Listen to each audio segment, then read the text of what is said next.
we'll see what happens. But I can't tell you who it's gonna be because I don't know. I don't even have any names to give you.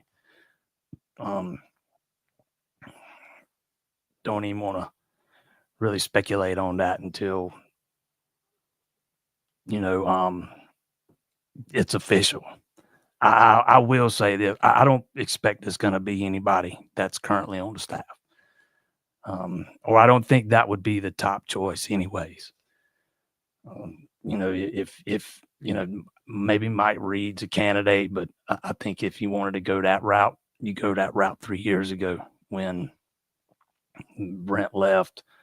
Um, don't know that Nick Eason's a real candidate. You know, I think you need somebody from outside. And me personally, just throwing this out there, I would consider Lorenzo Ward somebody from the outside. He's basically just an analyst on staff this year. He was hired from the outside onto the staff. But I think you need fresh ideas and a new perspective. And, I don't know that you get that if you hire somebody that's been in the program for several years now. We'll see if if they only make a move at defensive coordinator and don't restructure anything. We'll see what happens because I think Clemson's defensive issues go deeper than just who's calling the plays and who's coaching the linebackers. I didn't think the defensive line was as good as it could have been. Although, you got a deficiency on one side of the end, but I didn't think those tackles were as good as they could have been. Thought they looked soft as Charmin at times. I thought the linebackers and this would absolutely fall back on West, but I thought they've gotten worse each of his 3 years. Just look at Barrett Carter as an example. A lot of times those guys are out of position. They take bad angles. The tackling's terrible, but I wouldn't be in favor of Mickey Khan getting fired or Mike Reed getting fired. Mike Reed's one of the best cornerback coaches in the country. I see people on Facebook suggesting it's time for him to go, man, and I just want to wring somebody's neck and like, what are you talking about? I think the safeties have been mostly pretty dang good under Mickey Khan. So we'll see if there's any restructuring done, but I do think you need a fresh set of eyes to come in and run the defense and, some fresh ideas and those kinds of things. And, when Dabo goes outside of the program and makes a hire, they usually end up, being pretty good ones. The last one was Matt Luke. One before that was Garrett Riley. He can throw Venables in there. Brought Nick Eason in. He's done pretty well. His track record there is pretty well. I just think there was a time there where maybe he hired too much inexperience at one time. And it ended up, hurting him on the offensive side of the ball. But I don't know that I don't think Tyler Grisham's this terrible coach that half the fan base makes him out to be. Same with CJ Spiller. Although I do think he's kind of learning on the job. He's probably a lot better now than he was 2 years ago. But I just think they had too much inexperience on one side of the ball at the same time. And I think they got a lot of that straightened out now. But we'll see what happens, man. I think the biggest question for me is when it's going to happen because I know it's coming. I feel 100% confident in that. It's just a matter of when. And if you go back to when Dabo made the change from Streeter to Riley, he already had the replacement locked up and locked in before, making the announcement that Streeter was going to be replaced. And if Streeter's a guy that's probably, if he's, he might not have gotten fired if he's a guy that's capable of revamping the offense and bringing in something new. But Clemson's offense needed just a total revamp. And I don't know that he was the guy to do that considering he'd been working in that same offense for so long. But that is another subject for another day.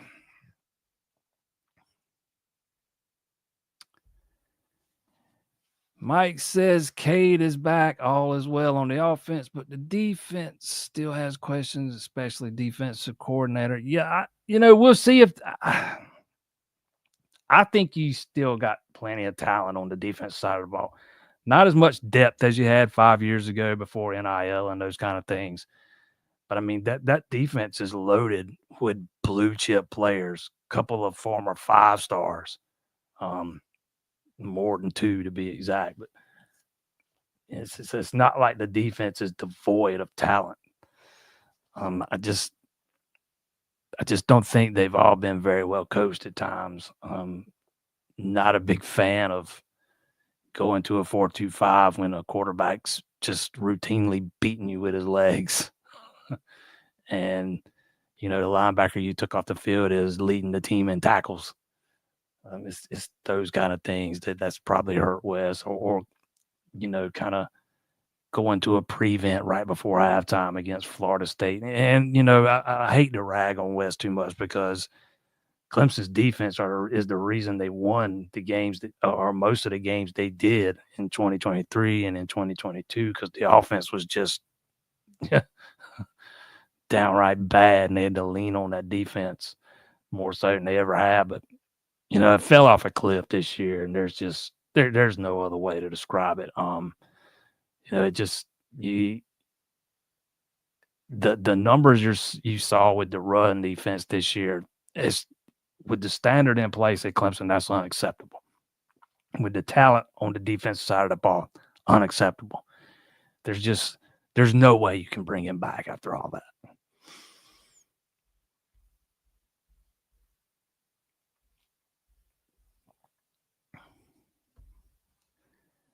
Any news on Antonio Williams? Yeah, I touched on that a minute ago. Step 1 is not losing him to the portal. Step 2 is him not declaring for the draft. I fully expect Antonio to announce at some point he's coming back. But I've been wrong before. I'll be wrong again. But I feel pretty good about that one. So we'll see what happens. But the fact that he's not transferring is a huge win, first and foremost, because that's a guy that had offers. Heck, he had them last year in state. And I do think he is a guy that could benefit from staying another year. And probably, he could probably make about as much money next year at the college level as he could at the NFL level. So I feel pretty good about his chances coming back.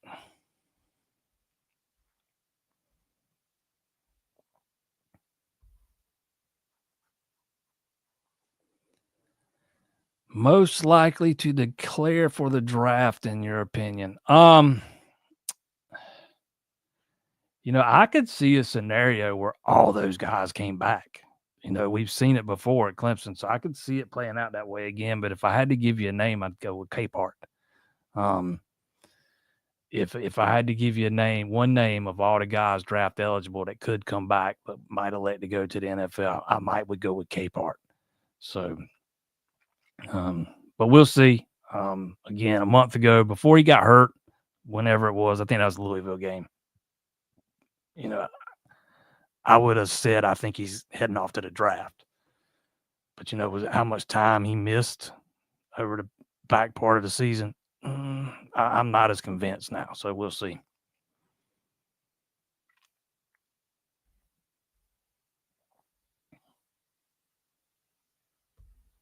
Is QB2 willing to wait another year? Yes. That was a question I had too, and I've asked it, and I've been told he absolutely is. That would tell you that he is not cut from the same cloth as a lot of these guys are, because how many quarterbacks you see willing to sit 3 years before they get a shot at playing time? And if you look what Clemson's got coming in 2026 and Tate Reynolds, I don't know that it's a guarantee Vizina's going to win the starting job. I mean, if I had to bet on it, I'd probably bet that he would, but I certainly wouldn't guarantee it. But yeah, he's going to be back, man. If he was going to, again, the portal window closed Saturday at midnight. And if these guys are gonna leave, now was the time, because with the rev share expected to start in July, you had a lot of schools that were throwing around a lot of NIL money trying to get out in front of the rev share stuff. So these guys probably could have locked up better deals now than they would be able to in the spring, depending on what school, was after them. So the fact that he did not enter the portal, that right there tells you he's willing to wait another year. But yeah, that is something that I was not convinced of earlier in the season. And then I asked around a little bit, and I got the same answer from everybody I talked to, that, yeah, he was going to stick around another year no matter what Cade did.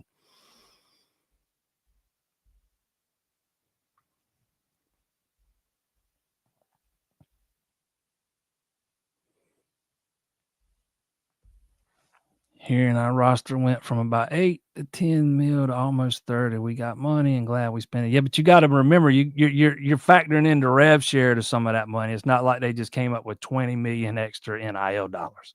And I'm not telling you these numbers you got here are correct, because from what I'm told, last year's was more than 10. But yeah, I mean, to your point, yes, they stepped up and delivered. But I don't know that you got an extra 20 million in NIL dollars here, over the past few weeks. I think that I don't know how possible that would be. But from my understanding, with some of this stuff, the rev shares factored into some of these deals, and because since that starts in January, since that's expected to start in July, you can factor it in over the back half of some of these deals, and that's 20.5 million right there. Clemson's going to use about 19 of it on football. So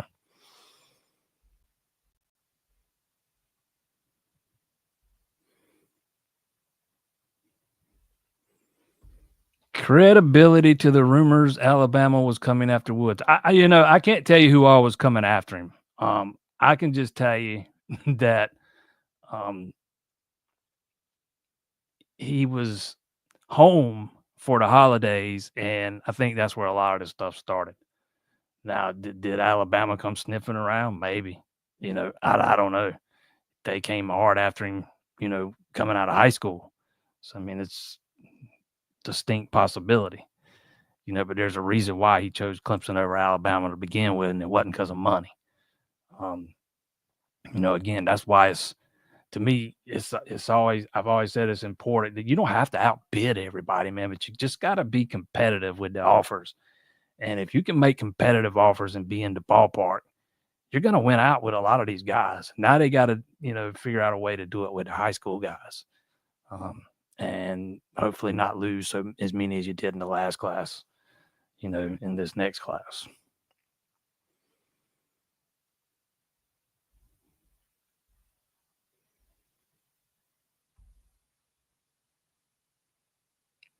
Do I think there will be any resolution on Clemson suing the ACC by July 1st? I don't know. It depends on what ESPN does here with their option coming up in February. It's not a lot being said about that thing. And, I've talked to a few people about this in the past few weeks, and everybody I talk to don't think this is like some it's automatic that they're gonna, re-up. And if they don't, then there would be resolution. So we'll see what happens. But if they re-up, then no, I don't see any resolution by July 1st. I know why you're asking me that, because the paperwork's got to be in by July to get out in time for 2026, and that's not going to happen if ESPN renews.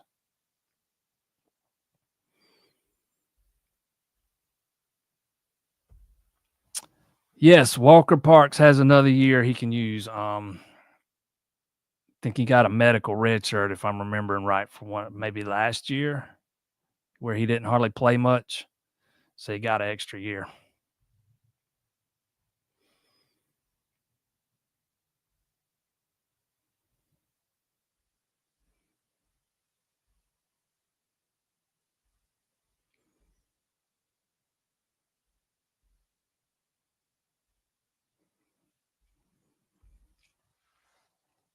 Williams signed the NIL deal. I don't know if he signed one or not. I know that they made a very substantial offer to him, but I don't know that he signed it.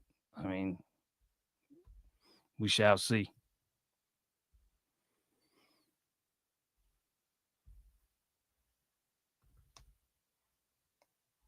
I also know that he is one that he had better offers from at least one other school.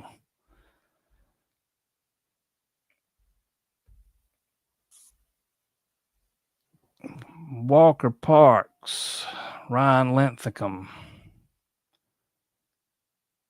Olson, Pat Henry, Sammy Brown, Wade Woodaz. Those are the guys that the 110s announced have signed.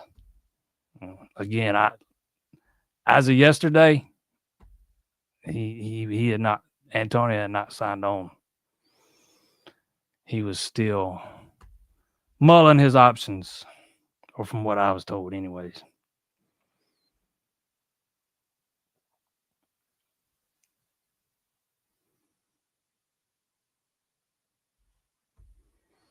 Defensive coordinator isn't the only position coach that needs a change. Yeah, I've already told you what I thought about that. So, I think Mike Reed's untouchable.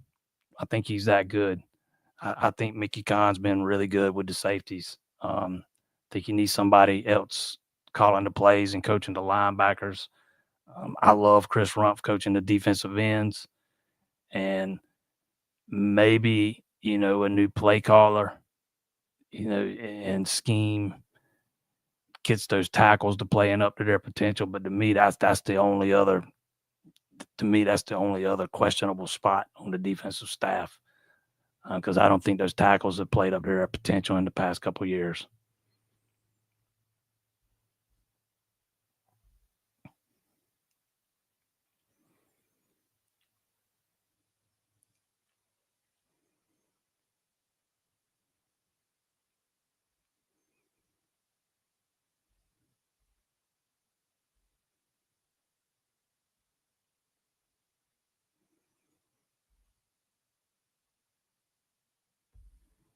Can't wait to see what LSU looks like in the bowl. What LSU looks like in the bowl game is not going to be what they look like in game one. They've got a lot of turnover on that roster that they are dealing with right now.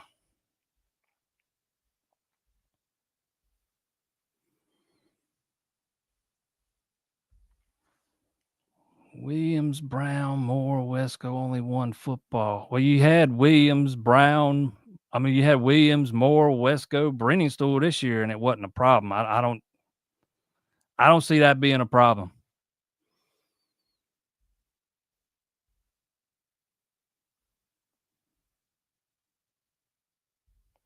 No, I don't think they're going to promote from within, but I think there are a couple of guys on that staff that are 100% capable of being defensive coordinators.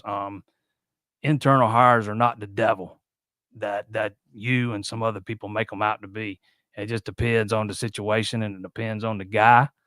But I'm of the opinion that you need to go outside and get some fresh eyes for this specific spot. But, having said that, I think there are a couple of guys currently on the defensive staff more than capable of running the defense, and Mike Reed's one of them, 100%. And so is Lorenzo Ward, for that matter. We've seen him do it forever. I mean, how many different defenses has he run at different schools now? And he had some pretty elite defenses in South Carolina when he had the talent to work with. But again, I don't think it's going to be Ward, but let's just say for a minute that it is. I don't know how you call that some internal hire. He's been at Clemson for one season. He was hired from the outside. But if he were to be hired, I'm pretty sure you and a bunch of other people inside this fan base would make it out like he's some internal hire that's been at Clemson forever, and it's just another form of nepotism. But we talking about a guy that ain't that's been at Clemson for one season. I don't know how you consider that an internal hire, even though again I don't think it's going to be him.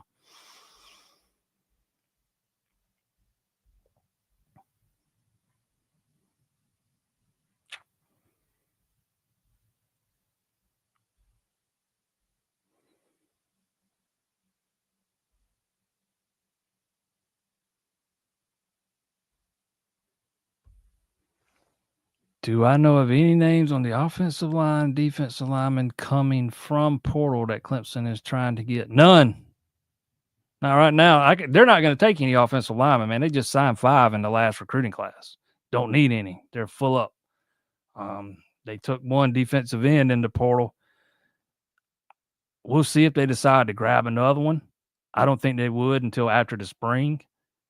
I think they're probably done in the portal till after the spring. I think they'll go through spring, see what they got, and decide if they need to go and grab somebody else after that. To me, I think linebacker is the next obvious spot that needs addressing. Maybe safety, but you got some young guys over there that's got some talent. It might depend on what they look like in the spring, but there's not a lot of depth at linebacker. To me, that's a spot that needs to be addressed, because once you get behind Woodaz and Sammy Brown, there's just you don't know what you got. We've just not seen it.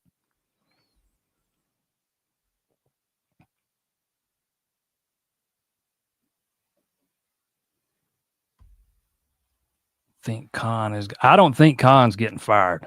Again, I don't know how anybody could be that disappointed in how the safeties have played under him the last few years. I do think there was some issues at safety this year, but not coaching issues. And I think they had Khalil Barnes playing out of position, but for a while, and I think that was out of necessity more than anything. If you get some of those younger guys to step up next year the way they should, I think he'll be fine. And I think Khan's done a more than fine job with the safeties.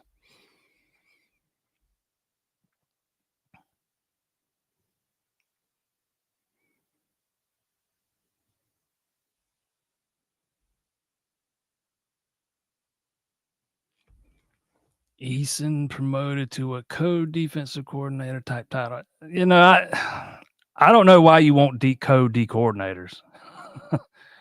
Really, does anybody view Mickey Khan as the defensive coordinator at Clemson? I mean, he's got the co-defensive coordinator title, but I don't think anybody views him as one of the defensive coordinators. To me, that was just a way to justify getting him a raise. I hate the idea of having co-coordinators. Even, back when Jeff Scott and Tony Elliott were co-coordinators, it was Tony Elliott running the offense and calling the plays. I mean, don't get me wrong, Jeff Scott helped with the game plan and those kind of things, but Tony Elliott was the guy, making the decisions up in the box and what plays to run and stuff. I just don't know. That's a spot that I won't, unless you're doing it for pay purposes. I don't want too many chefs in the kitchen. You need to have one guy kind of overseeing it all.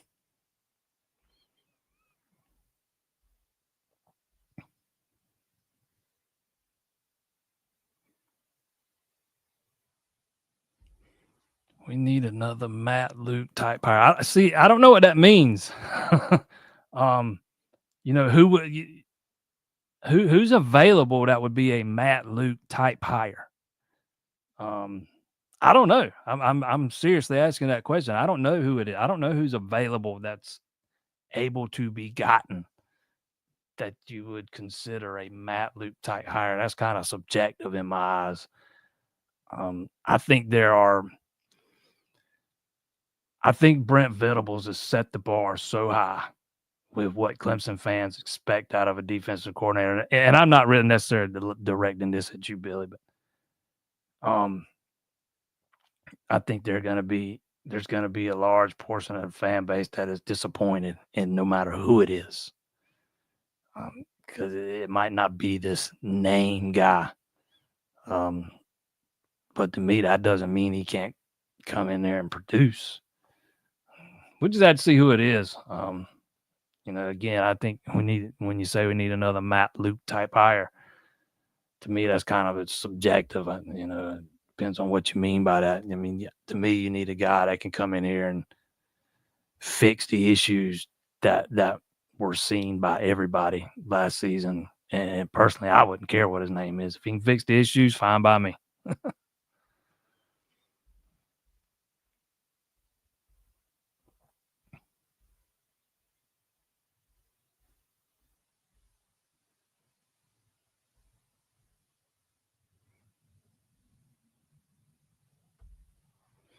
Wasn't Ward helping coach up linebacker group this year? He was one of those guys. I mean, if you want to put what we saw with linebackers on Ward, feel free. I would just say I would not. Again, he was, if they didn't change the rule this year to where you could have all these, assistant coaches now, his title would have been analyst. He's up in the box during games. He's not on the sidelines. Yeah, that's what his title was. I don't know how heavily involved he was with the actual coaching of those guys, though. I saw him working with them a little bit at a couple of practices I was at back in fall camp, but I don't know how heavily involved that was. Coaching the linebackers was Wes's responsibility.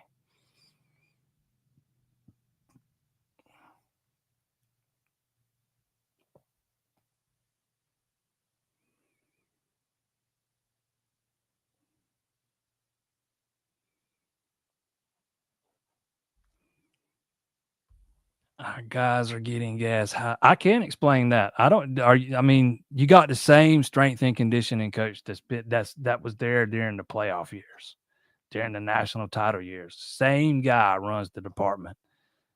I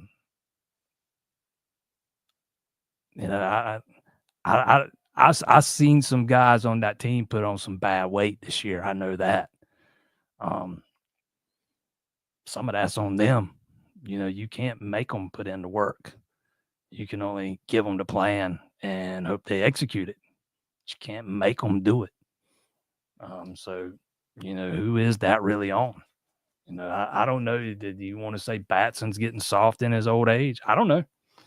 I think there's got to be some player accountability in that too, though. I think we gloss over the fact that players share in the accountability. They got to go out and execute the plan and do all the things they're supposed to do. And I think there's some players on that roster this year that absolutely did not do that when it comes to a strength and conditioning standpoint.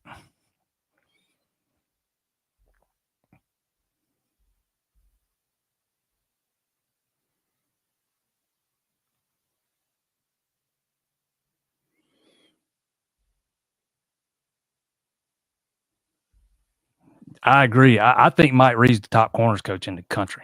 I don't think there is one better. I thought that when he came from North Carolina State, and on what he's done at Clemson's only solidified that opinion.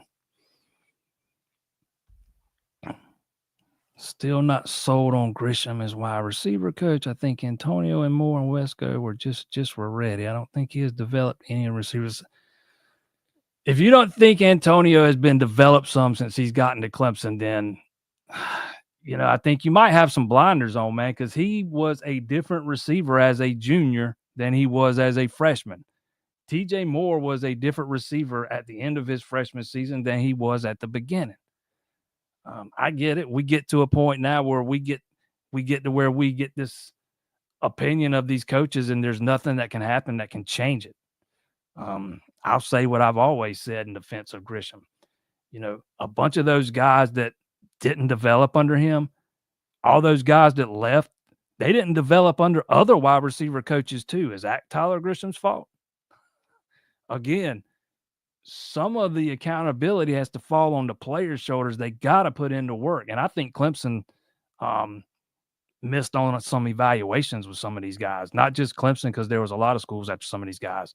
And some of these guys we talking about are Jeff Scott guys. Sometimes you just miss on a guy. But if you think Antonio is no different than he was, as a junior than he was as a freshman, I would just strongly disagree with that. I think he is night and day better as a junior than he was as a freshman. And I think it's unfair to say, I think it's unfair to give the player all the credit for his development and not give the coach any of it, when at the same time, when a guy don't work out, the coach gets all the blame and the player gets none of the blame, if that makes any sense. If Grisham wasn't developing wide receivers, I think he'd have been gone already. I think Clemson's also had a lot of bad luck injury wise at receiver the past few years, and they was able to kind of avoid that this year. I thought the receivers were a bright spot, and you also got to credit Christian for even landing those two freshmen. He played a big role in that, and I know people don't want to give him that credit for that, but he did. But I get it, man. People form their opinions, and then they're hard to get changed.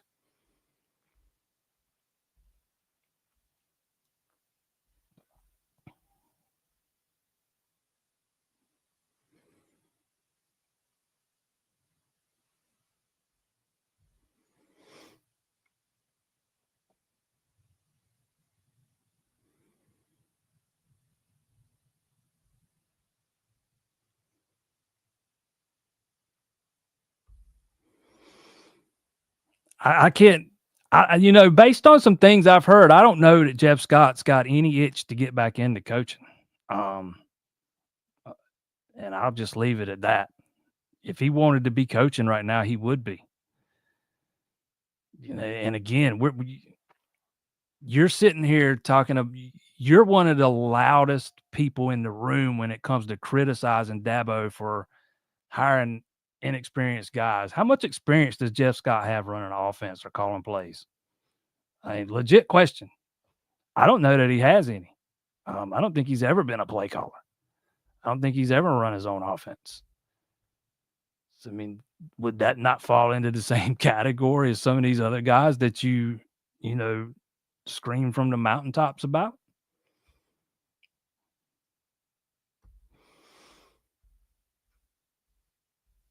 I think Jeff Scott's a great offensive mind, but you have you have no idea what he'd do as a play caller or trying to run his own offense. I mean, he doesn't have his own offense as far as I know. He was running a version of what Chad Morris brought to Clemson. After Chad left and Tony and Jeff took over, they were running a version of what Chad had installed and kind of tweaked it a little bit to fit what they wanted to do then. But again, that was Tony calling all the plays. That was Tony up in the booth doing that stuff. I think Jeff was more of a wide receivers coach than he was an offensive coordinator.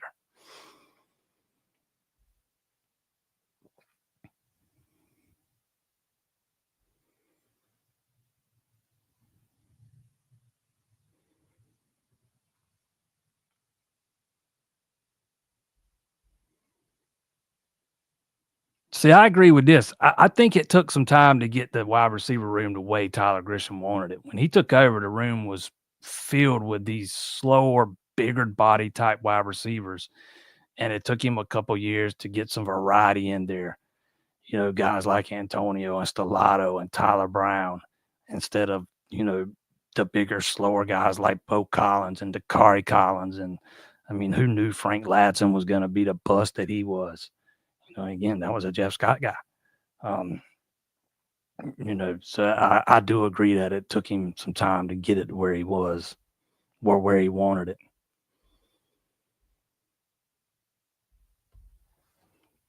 Safeties have not gotten better under Khan. R.J. Mickens, if you don't think he's gotten better since he's been at Clemson, there's nothing I can say to change your mind. I could go back and name several safeties, that have gotten better under Khan. But again, once people get their mind made up, there's no changing them. I mean, R.J. Mickens probably made himself a boatload of money this year. And he was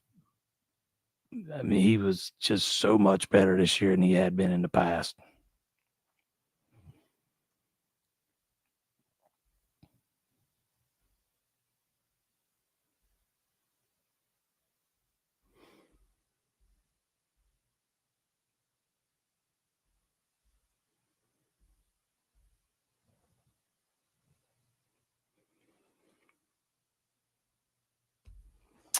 Tyler is only as good as he hasn't improved any wide receiver. I know, man. Antonio is the same dude as a junior as he was a freshman.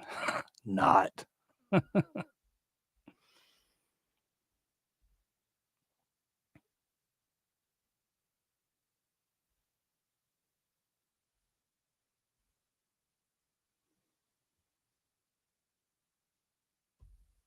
Who is the projected starter if right tackle if Blake Miller declares? You could probably, Elijah Thurman would be a possibility. Colin Sadler's a guy that can play tackle.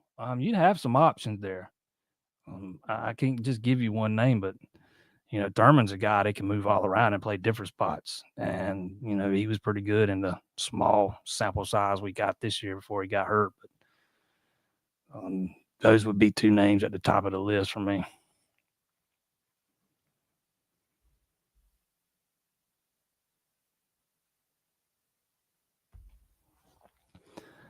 Not a question, but I really love the way it feels like Clemson is embracing NIL from a social media standpoint right now by posting signed deals along with spending the money on players. Now, yeah, they're about 2-3 years late on that deal right there.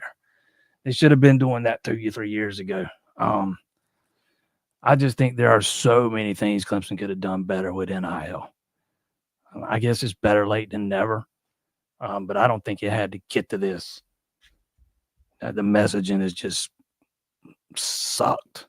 Let's just be brutally honest here. I mean, it's just sucked. I think there is a big part of the fan base they are just missing out on. The people that can't afford to give $10,000 a year. If somebody wants to give $10 a month, let them. I don't know that I've ever seen a grassroots effort to get at that part of the fan base. And it doesn't even have to be alumni. There are a ton of Clemson fans out there that donate to IPTAY that didn't even go to school at Clemson. I just think there's still a lot of untapped potential when it comes to NIL and Clemson. But yeah, it's good to see them doing this stuff now. I just think I wish they'd have done it 2 or 3 years ago.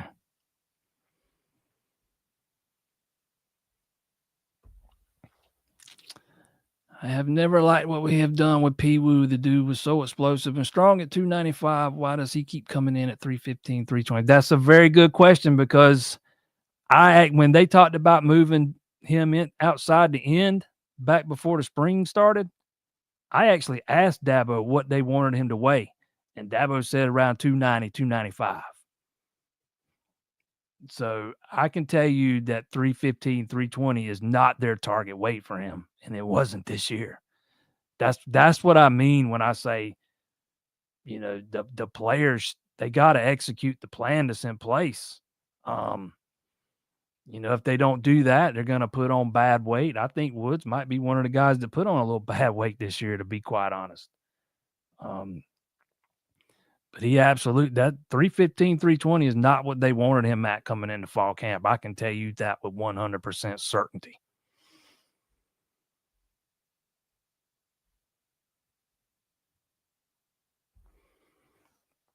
Correct. He's got there's a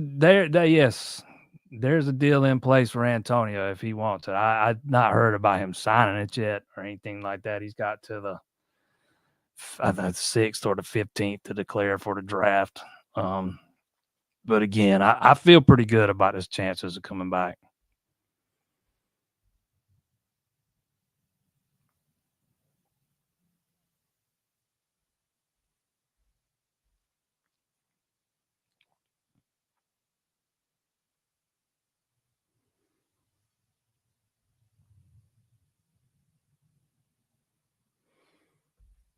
BS on talent, not what it used to. Nowhere did I ever say it was what it used to be. I just said there is still talent on that side of the ball.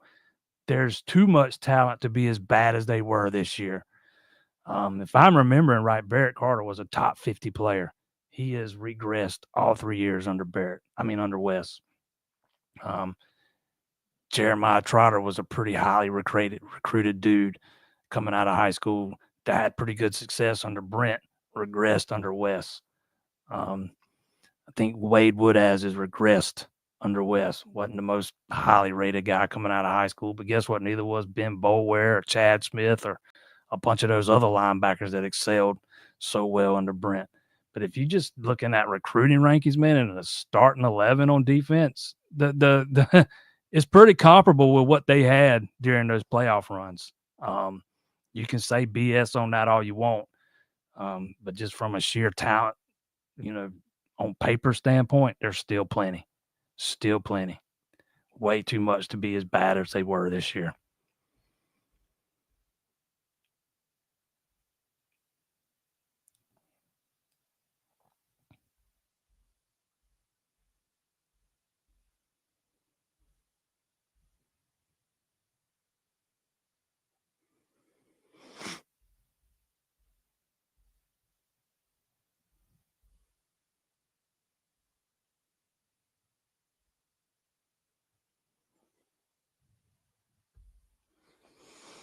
What about defense stats being skewed by all those big leagues playing second and third all season? You might can make that argument in the first half of the season.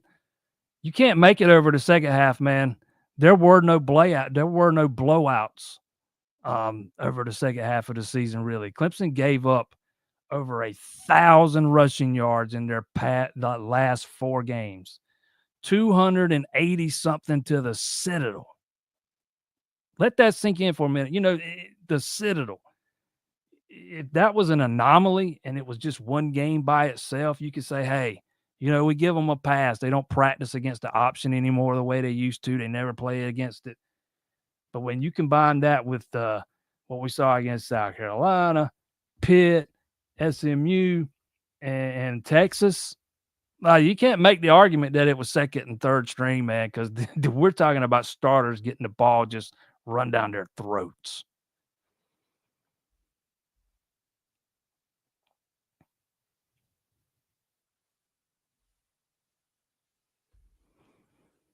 What do I think about the work by Jordan Searles and crew? Hey, I wrote on this today. I think the story published this morning, man, that Clemson's been as good as it gets when it comes to retaining.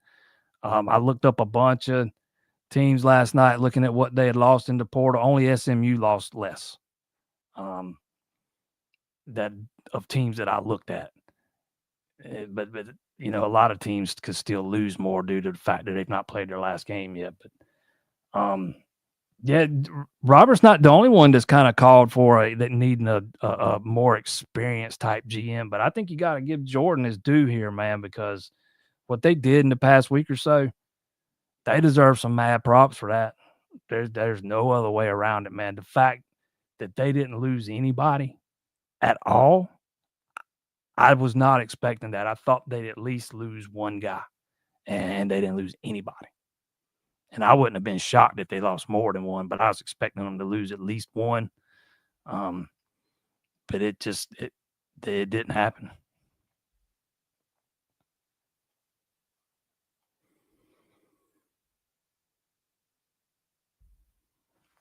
I think Clemson's probably done right now.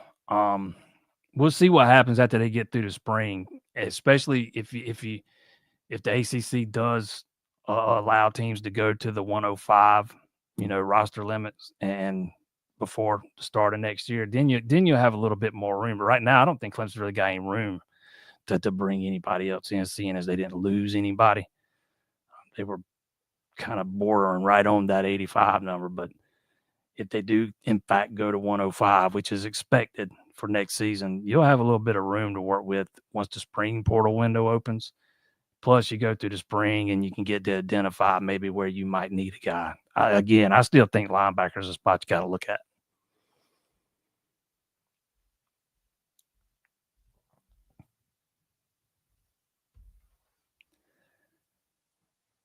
Because they paid him pretty much what he was asking for. And my understanding, some other teams told him no.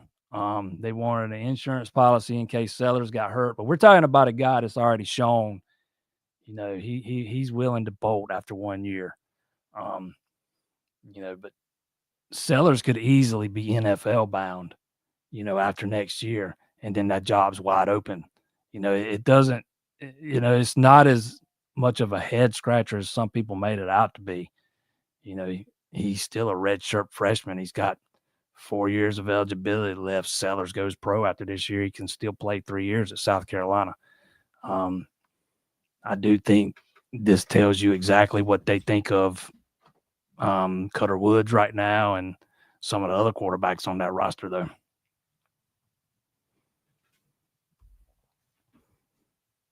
What happens at QB after Chris Vazina's on the roster? You're talking about a guy that was, he was a 5-star at one time, and he will have had 3 years in the system by then.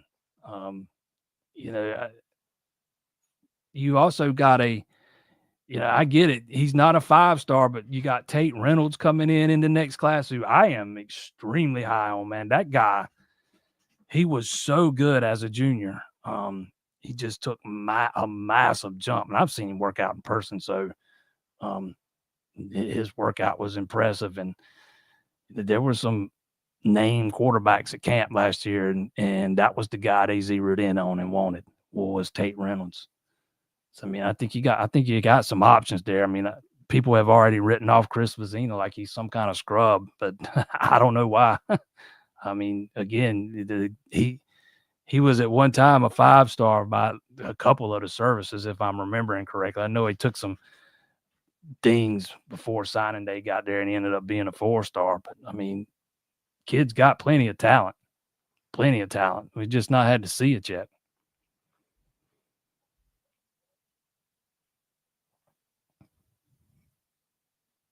Not to mention, I wouldn't overlook the Denson kid either. We'll see what he can do. He needs to put on a little bit of weight, but they really like what they saw of him on film.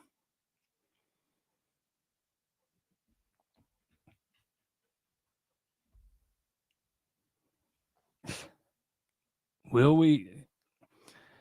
Here's the guy that knows more than anybody about how Clemson runs their program. So any questions you've got about how Clemson does things, Robert Tim's the guy to go to because he knows everything. Here he is griping about an NFL general manager when Clemson just went out and did everything they wanted to do. Guess who headed all that up? Jordan Sorrells.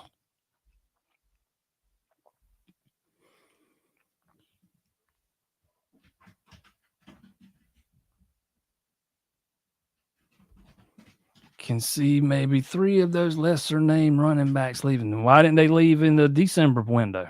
Again, this would have been the time to go. But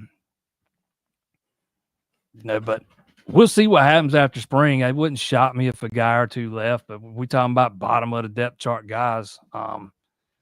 Maybe that makes them go and look for a depth piece there, but they're not going to add at running back till they see what they got and get in. There's no way they're going to recruit over the top of him without laying eyes on him in the spring first. They believe he can be the starter next year.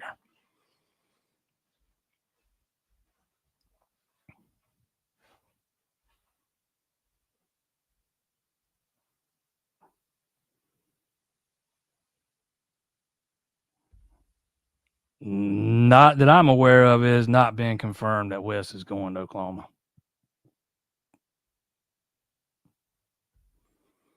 Where do I want to see another portal guy? Linebacker.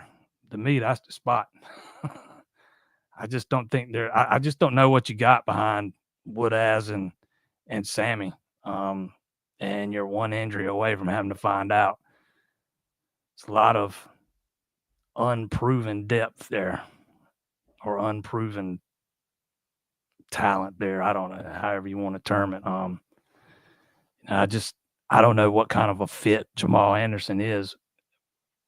I mean, maybe that depends on who they hire as defensive coordinator, but he's kind of undersized to play inside.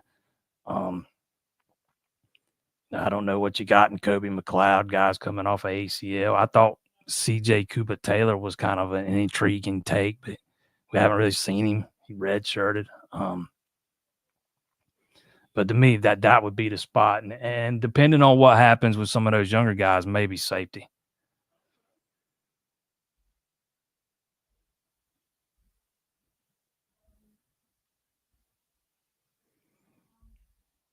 Gotta find a punter. Again, I think they'll go through the spring and see what they have and see what Jack Smith does. I mean, the guy's on scholarship. So you at least want to go through the spring and see what he does. But, it seems like every time Dabo's talked about him, the word inconsistent is used. He's got a big old leg. Just don't know where it's going a lot of the time. But Yeah, if he does not perform up to the level they need him to perform up to in the spring, I could see him trying to add there too.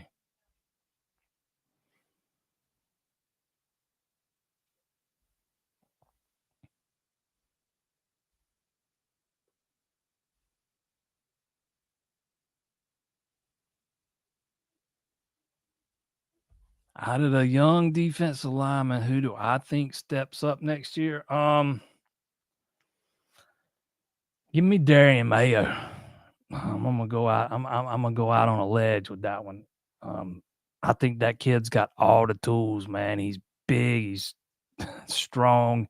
He's got an explosive first step. If he can learn the nuances of the position, I think he's gonna be a guy in the rotation next year.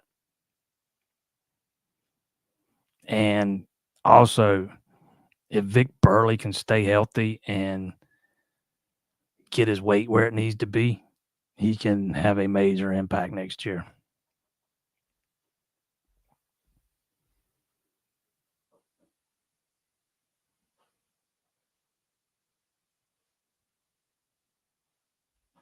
Nowhere have I said I thought Eason was gone. Not once. I said that I don't think the defensive tackles have played up to their potential. Um, and I don't think I'm the only one in opinion on that. Now that could be fixed with a different defensive that could possibly be fixed with a different defensive coordinator and scheme and having those guys stay in shape all season. It's sometimes the players got to accept some responsibility for not performing up to their potential. But no, I am not saying Nick Eason's gone. Nowhere have I even hinted at that. I do not think Nick Eason's gone. I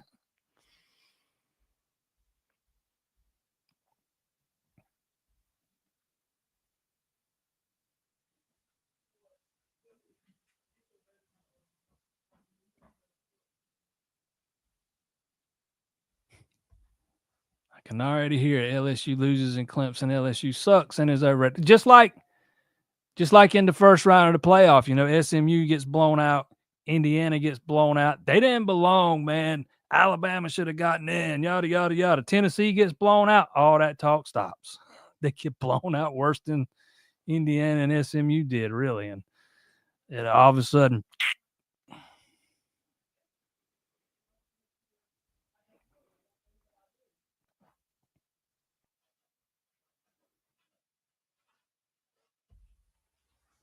interesting to see what jump Bettencure take. Yeah, he's got a lot of potential, man. They are really high on him. And I think Pat Henry has taken a massive jump from his first year to his second. He just looks like a different dude this year than he did as a freshman. So I think Clemson's going to be fine at tight end.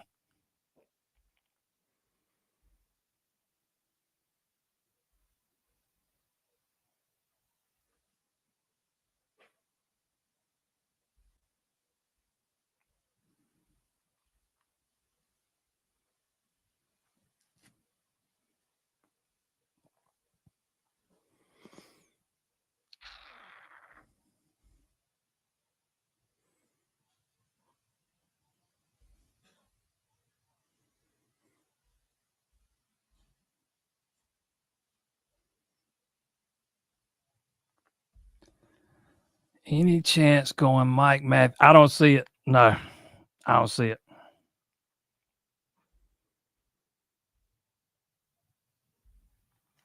From what you've seen from this coaching staff since Texas, do you think they believe this could be a championship next?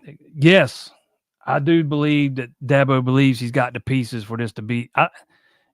He believes that they've got the pieces in place to be able to compete for a national title. Let's put it that way.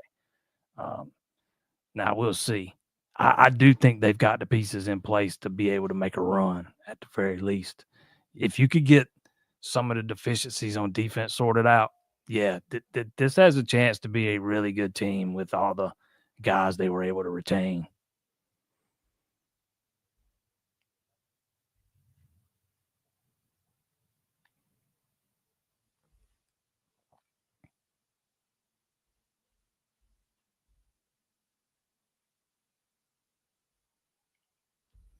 Do I see Adam Randall making the 2 deep at running back in one spring? Probably not. I think if I had to sit here right now, I think your top 2 are Gideon and Jay Haynes next year. I do think if he could pick up on the pass protection stuff, I think he could be a good 3rd option, at times. I mean, I think he can contribute, but I don't know that he's going to be one of the top 2 guys.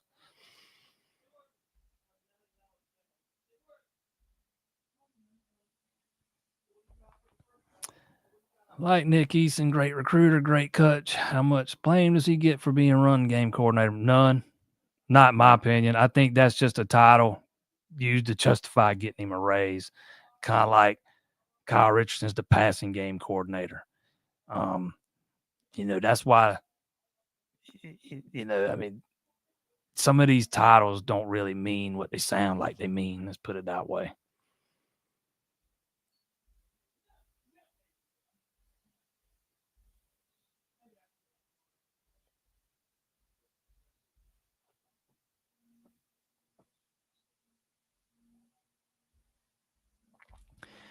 Should be 3 deep next year at running back. I can't stand we didn't run a committee to end it.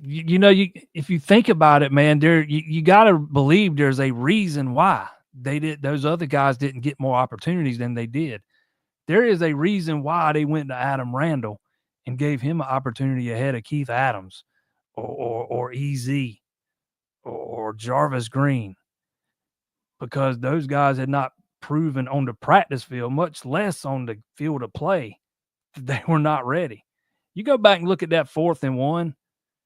If Adams runs that thing right there between Lee and Tate, he probably walks in untouched. I'm not sure he hits the right gap there. The 3rd and 1 play didn't look right. From the moment it was snapped to me, it looked like Adams might have been a little slow to react. But I get it. Everybody wants to see these other guys, but there's a reason you didn't. For a long time, we didn't see much of Haynes. Again, I had heard Haynes went through a stretch where he was having some fumbling issues in practice. I've heard the same thing about EZ. And if you got guys fumbling in practice, man, you're not going to hand them the ball in a playoff game. They from my understanding, they taught Adam Randall 4 running plays and nothing about pass protection. 2 of Texas's sacks came when Adam Randall was lined up in the backfield, by the way. But if those guys had, earned the trust of the staff, you'd have seen more of them. That's just kind of how I view that.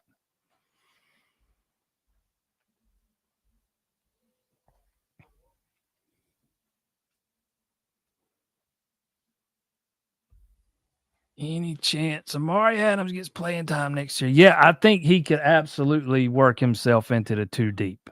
I think he's got that much talent. Yeah. But a lot of that'll be up to him.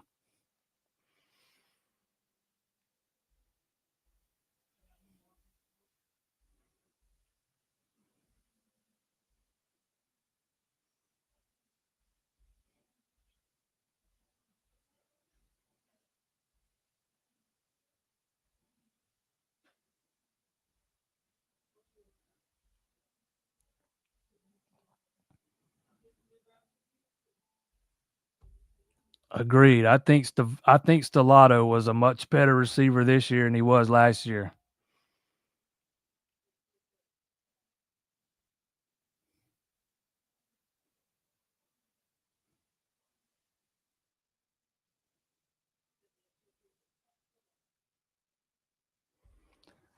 How much of the discontent is a product of us being spoiled by success? Changes for the sake of changes aren't always the answer. We can get people in to help do it. If not, just changing personnel won't help. So I do think to some degree there is some examples of being spoiled. Absolutely.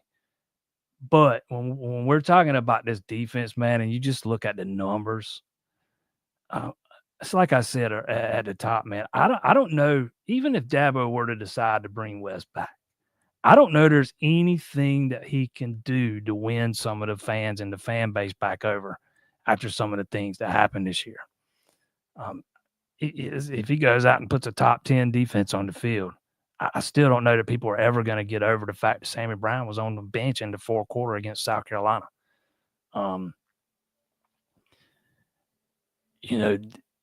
there's some people that will always believe he ran a prevent against SMU in the fourth quarter, which some people will equate a 3-man front to prevent, which is not always the same thing. But you got people that believe that, and always will.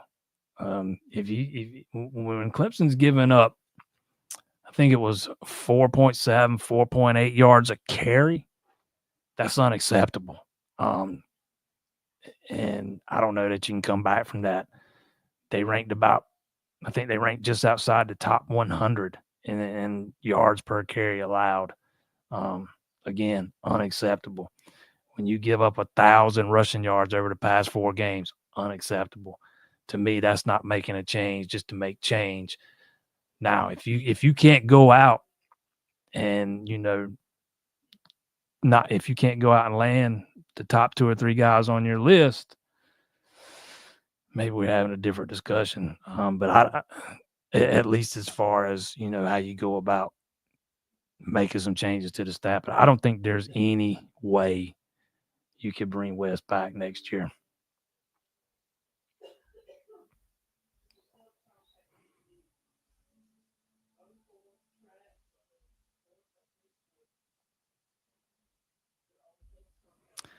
I think Kyle Richardson is the best offensive assistant on.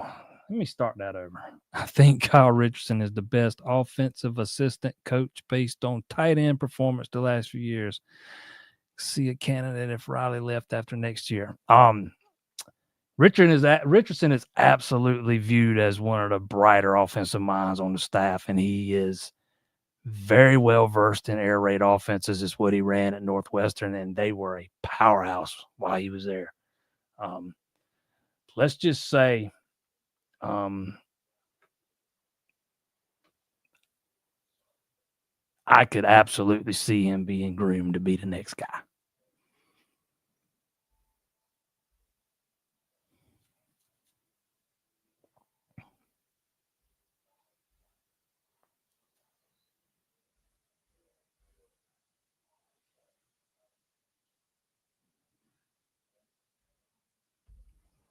Night and day difference with Williams because of development or because of having Casey.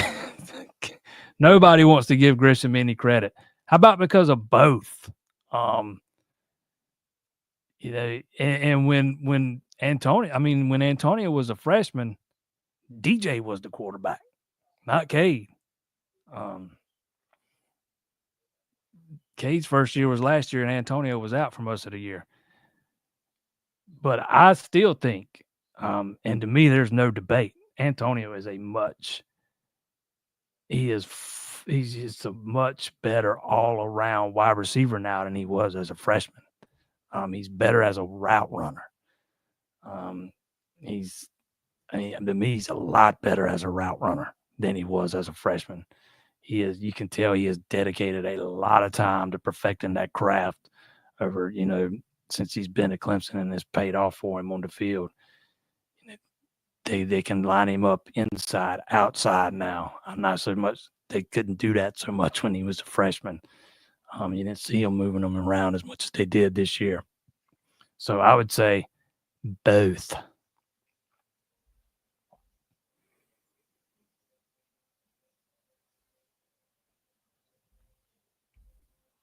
Donovan Murph, Clemson had their shot with him and screwed the pooch. That has been a done deal since the week after the South Carolina game. Let's put it that way.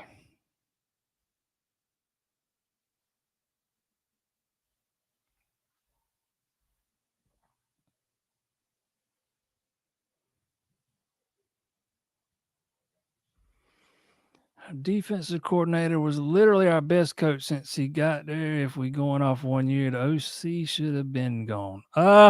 We'll have to agree to disagree. I think again, Wes coaches the linebackers, and the linebackers have gotten worse in each of his 3 years.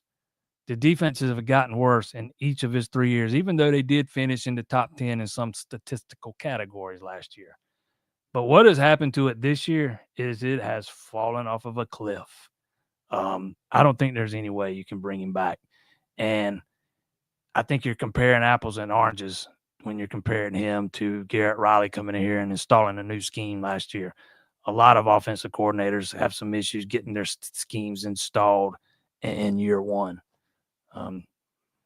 West didn't come in here and overhaul the entire defense.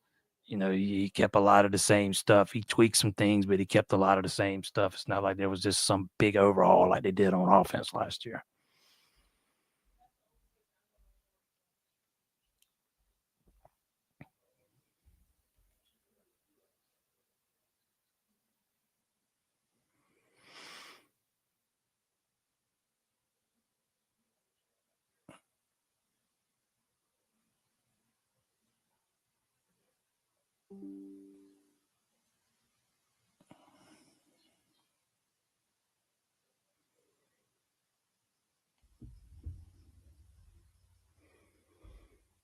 Who was Scott's OC? I know Charlie Weiss Jr. was at least part of the time he was there.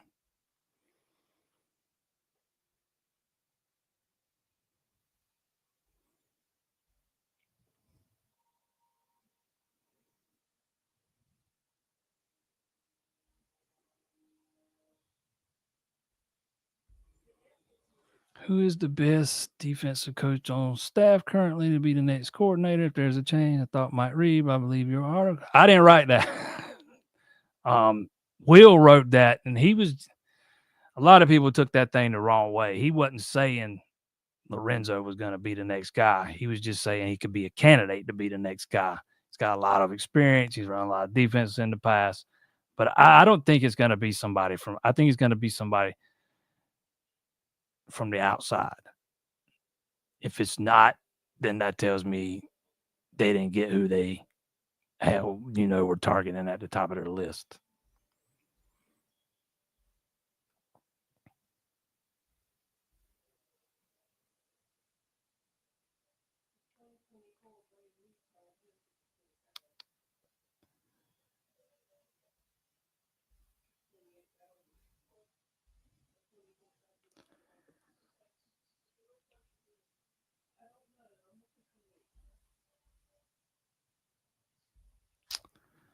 Same thing with Rump and Neeson. They need to get the body types for the things they want to accomplish on the field. It's a game within a game within a game. All bleeds together as football. Yeah, I definitely agree with this as far as Rump goes. I'm not sure Cade Denoff and AJ Hoffler or even Jaheim Lawson really fit the way he wants his defensive or they have the skill set to play the way he wants his defensive ends to play. That's why I think going out and grabbing one out of the portal was so important. I still, I think it was a mistake they didn't do it last year.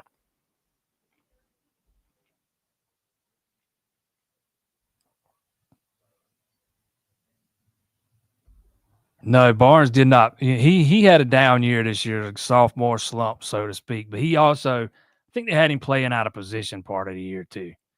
I think he's much better in the nickel.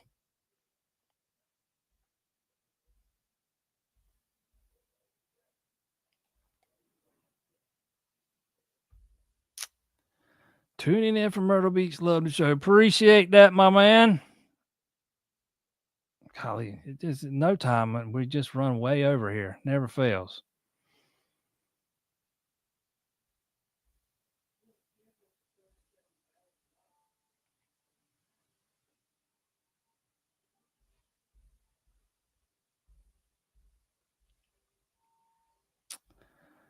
All right, I just saw one comment. Now I can't find it.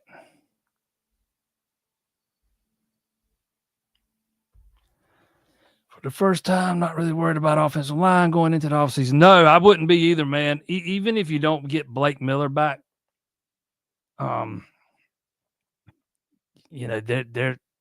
you got to like what you saw out of the offensive line this year. You saw that Elijah Thurman's ready to step up and play. Colin Sadler, I think, was ready to step up and play, even though he got hurt and missed pretty much the whole year. You got some options there, and even if Miller does head off to the NFL. But, if he doesn't, you got everybody coming back except Tate. You got to feel really good about that group in year 2 under Matt Luke.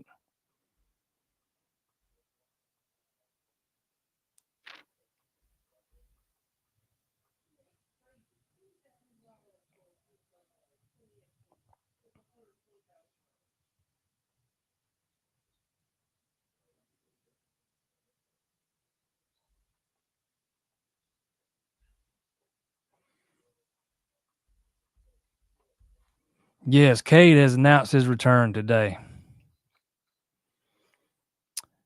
Of all the new incoming freshmen, are there any that I'm excited about? I'll give you one on offense, one on defense. Gideon Davidson, running back, and Amari Adams, the defensive tackle. I think Davidson should have been a 5-star. To me, he's the best back in the class. And Adams is a 5-star, at least at one of the services. I've got to see Adams play a lot over his 2 years at South Florence, and the dude is just, he's a physical specimen, man. He's already 300 pounds, 6'4", 6'5". Just routinely gets double teams, triple teams thrown at him every Friday night, and just a lot of times gets off of him. And on a rare occasion, somebody does run his way, he's liable to make the play. But he plays end.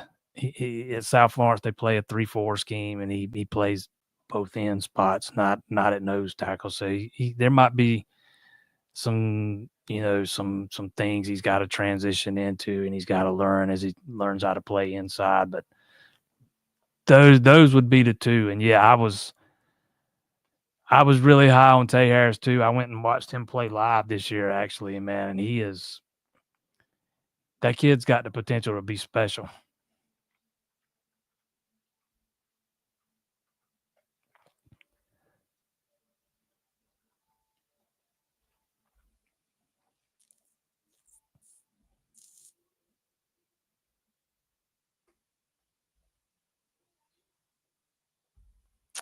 Yes, Trey Williams does have another year he can use.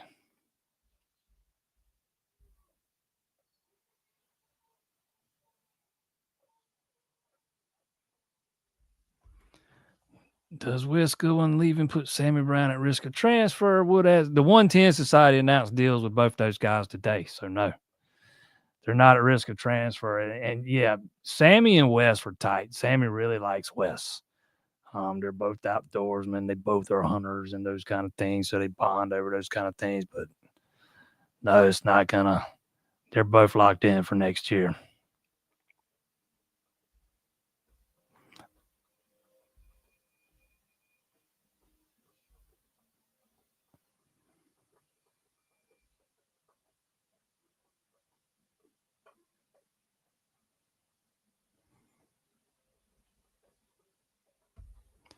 Wes lost his job when he said he took Sammy out for more speed against a 240-pound QB that was running out. I'm not sure he didn't lose it before that, if you want to get right down to it.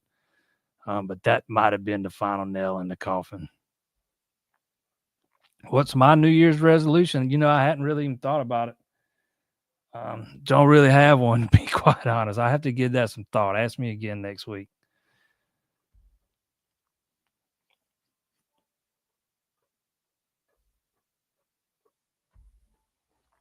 I think we should start putting QR codes for NIL $5, $10 donations at Clemson games during TV timeouts, as well as doing promotions with NIL donations and NIL fundraising dinners. I know I talk about NIL and money a lot. I'm not a big fan of the QR code stuff, but yeah, there's absolutely got to be a way you can target the fans that can afford to pay $5 a month, $10 a month, or even if they just want to donate $10 one time. I've not been on the 110 Society's webpage in a while, but last time I was on there, it was not the easiest thing to navigate. And I can never find an option where you could just give $5 a month, $10 a month. I admittedly didn't spend a lot of time looking for it, but that's something you should be able to easily find. And hopefully they update that thing and get some of that stuff straightened out if they haven't already. Because I think that is a major there's major untapped potential there with that part of the fan base. The people that can't afford to donate $1,000 a year, 2,000, 5,000, 10,000, whatever it is. But there's a lot of people that can afford $10 a month. And if you get all of those people that can afford, if you can just get it, just a percentage of them to do that, that's a nice little chunk of change you got to work with on an annual basis to go along with what you're already getting from the big donors.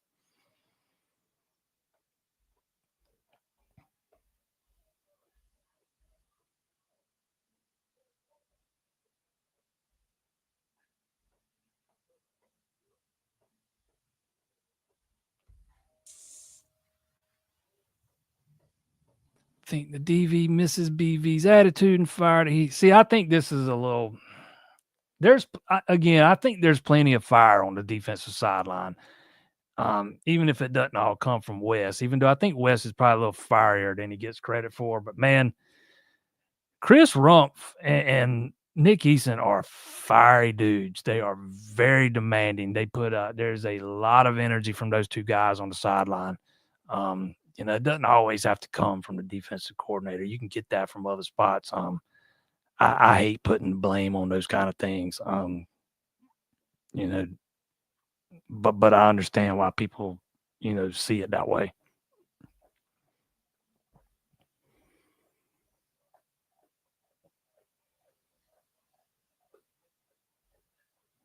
I do not have any names for you as far as potential candidates for defensive coordinator.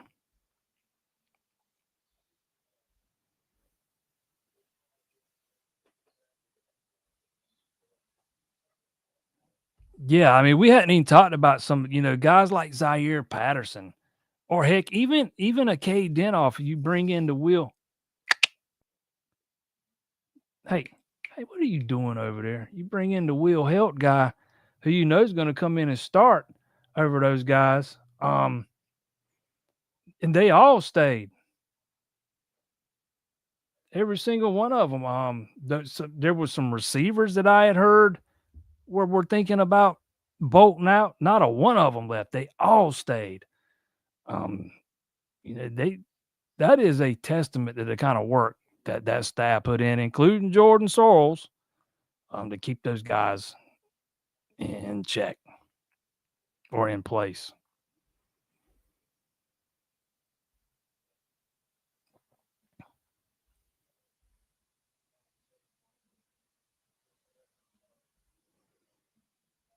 What is my take on James Franklin saying Saban should become commissioner? I'm not a big fan of that. I think Saban's made it pretty clear, man, that he's a SEC homer. I think he needs somebody. I think college football needs a commissioner. I just don't know that I'd want it to be him.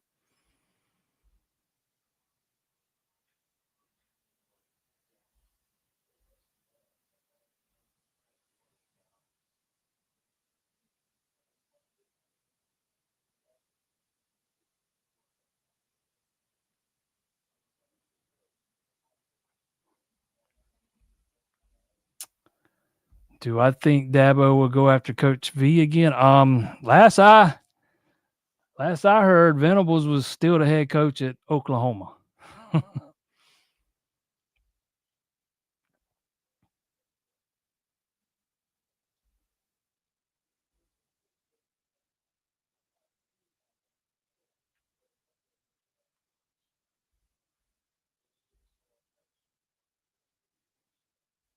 Are you solidified at edge now? I think you're in a much better spot than you were 2 weeks ago. What if one of those guys gets hurt? What if Helt gets hurt, or even worse, TJ Parker gets hurt? Then what? I don't know that it'd be the worst of things to try and add another guy there, but you never know, man. If you get a guy like Darian Mayo to kind of take that big step from freshman year to his second year, maybe you're okay. Especially if a guy like Lawson, takes another big jump the way he did this year, maybe you're okay. I mean, again, I think that's why they want to go through the spring before they start looking at any more portal additions.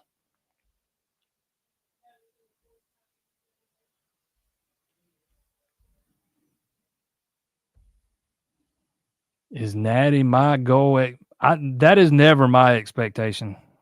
I've never had an expectation of Clemson winning a national title. So, no. I mean, my expectation would be they should be able to compete for one.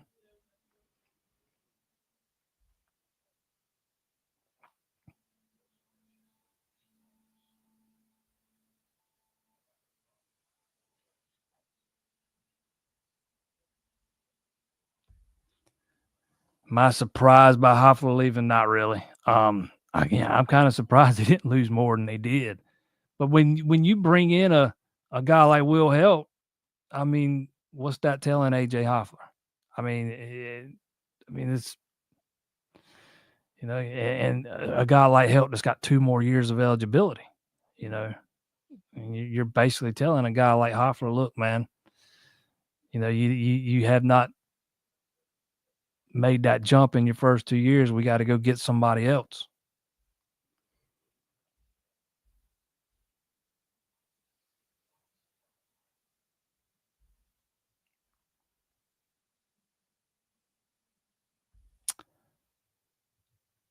Yeah, I would expect Haynes to be ready to roll by fall camp.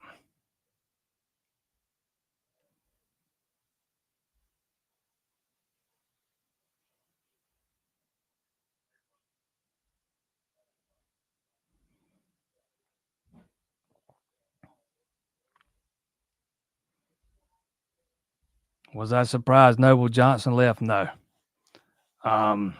No.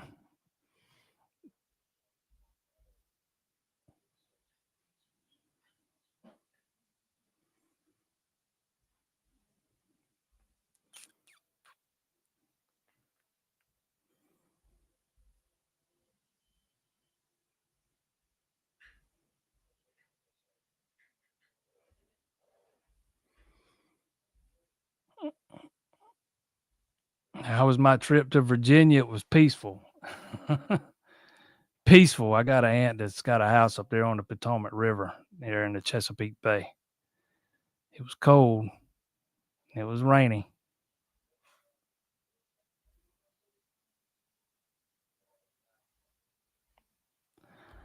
I touched base with Lennox the other day and asked him, since Donovan Murphy, I keep seeing people asking about it. I mentioned this earlier, man. That's been a done deal since the week after the Clemson game. That is overdone with. Valerie was a guy that, I know Clemson had a little bit of contact with, visited multiple times this year. I kind of wondered if maybe he'd be a fallback option if they didn't get Murph, but he hasn't heard anything from him last time I talked to him.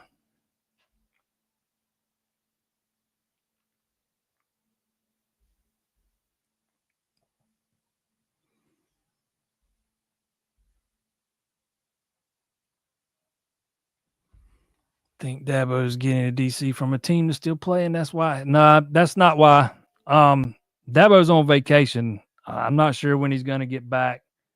You won't hear nothing before that. If you go back to when he made the change from Streeter to Riley, I think it was January 15th. Although they got finished playing a little bit later that year, but it's still other teams are playing. It was January 15th.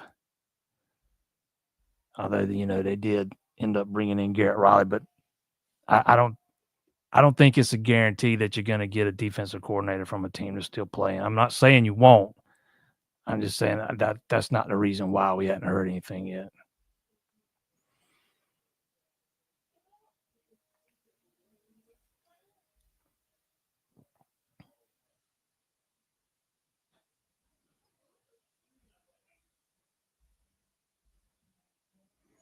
I like Ari Watford.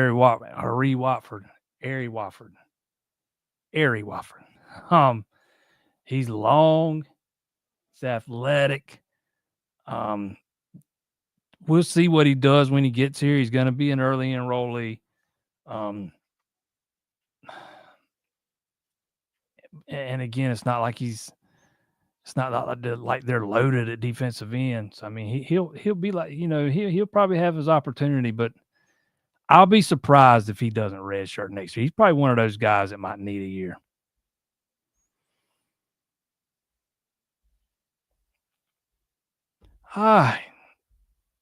Don't forget, if you are in the need for auto glass repair, those kind of things, and you are in the PD area, check out my guys at A-Glass.